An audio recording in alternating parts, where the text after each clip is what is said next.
નમસ્કાર, voice of India news ચેનલમાં આપનું સ્વાગત છે। હું છું Sitab Kadri. પાલનપુરમાં government children home ખાતે મંત્રી શ્રી પ્રવીણભાઈ માળીની અધ્યક્ષતામાં વૃક્ષારોપણ કાર્યક્રમ યોજાયો। હરિયાળું ગુજરાતના નિર્માણ માટે જનભાગીદારી અનિવાર્ય, પ્રવીણભાઈ મંત્રીએ જણાવ્યું હતું। રાજ્યના વન અને પર્યાવરણ, ક્લાઇમેટ ચેન્જ તથા વાહન વ્યવહાર રાજ્યમંત્રી પ્રવીણભાઈ માળીની અધ્યક્ષતામાં પાલનપુર સ્થિત ગવર્મેન્ટ ચિલ્ડ્રન હોમ ખાતે હનુમાન ટેકરી સ્થિત સ્વસ્તિક હાઈસ્કૂલ સામે એક પેડ માં કે નામ 30 અભિયાન અંતર્ગત વૃક્ષારોપણ કાર્યક્રમ યોજાયો હતો। આ અવસરે રાજ્યમંત્રીએ વૃક્ષારોપણ કરી પર્યાવરણ સંરક્ષણનો સંદેશ આપ્યો હતો તેમજ હરિયાળું અને સ્વચ્છ ગુજરાતના નિર્માણ માટે સૌને વધુમાં વધુ વૃક્ષો વાવવા અને તેનું જતન કરવા અનુરોધ કર્યો હતો। આ પ્રસંગે રાજ્યમંત્રી પ્રવીણભાઈ માળીએ જણાવ્યું હતું કે હરિયાળું ગુજરાત નિર્માણ માટે જનભાગીદારી અનિવાર્ય છે। દરેક નાગરિક પોતાના પરિવારજનોને નામે ઓછામાં ઓછું એક વૃક્ષ વાવી તેની સંભાળ રાખવાનો સંકલ્પ લેવો જોઈએ। એક પેડ માં કે નામ 30 અભિયાન માત્ર વૃક્ષારોપણ પૂરતું મર્યાદિત નથી, પરંતુ પ્રકૃતિ પ્રત્યેની જવાબદારી, સંવેદના, ભાવનાત્મક જોડાણ પ્રતીક છે। વધુમાં વધુ વૃક્ષોનું વાવેતર કરીને પર્યાવરણનું સંતુલન જાળવવા, જૈવ વૈવિધ્ય સંરક્ષણ કરવા અને ભાવિ પેઢીને હરિયાળું તથા સ્વચ્છ પર્યાવરણ રાજ્ય સરકારના સંકલ્પને વધુ મજબૂત બનાવી। આ કાર્યક્રમમાં જિલ્લા પંચાયતના પ્રમુખ વસંતભાઈ પુરોહિત, પાલનપુરના ધારાસભ્ય અનિકેત ઠાકર, સ્થાનિક આગેવાનો, વિવિધ વિભાગોના અધિકારીઓ, સામાજિક સંસ્થાઓના પ્રતિનિધિઓ, મોટી સંખ્યામાં નાગરિકો ઉપસ્થિત રહ્યા હતા।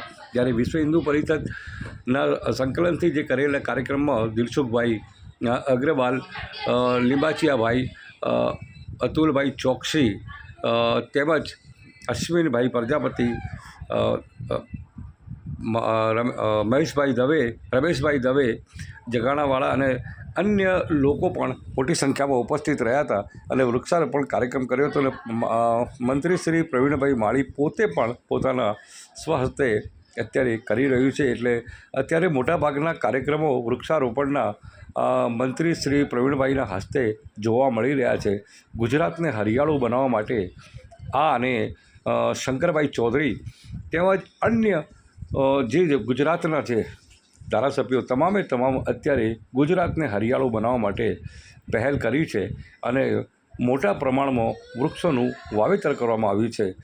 સીડ બોલ અંતર્ગત શંકરભાઈ ચૌધરીએ પણ આ જ અભિયાન ચલાવ્યું છે અને મોટા ભાગના વિસ્તારો અત્યારે લીલાછમ દેખાવા લાગ્યા છે અને વરસાદનો સમય છે।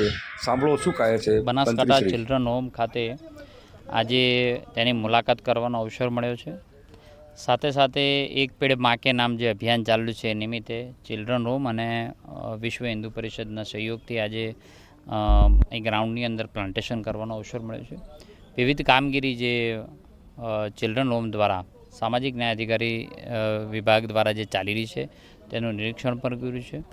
સંવેદનશીલ આ વિભાગ છે કે જે ત્યજેલા બાળકો હોય કે પછી જે બાળકોને કોઈ જ ના હોય એવા બાળકોની સાર સંભાળ લેવાનું કામ આ ડિપાર્ટમેન્ટ દ્વારા થઈ રહ્યું છે। જાણીને આનંદ થયો છે અને હજી વધુ અનેક સુખ સુવિધાઓ સાથેનું બિલ્ડિંગ હોય કે અન્ય કોઈ બાબત હોય તેનું નિરીક્ષણ પણ કર્યું છે।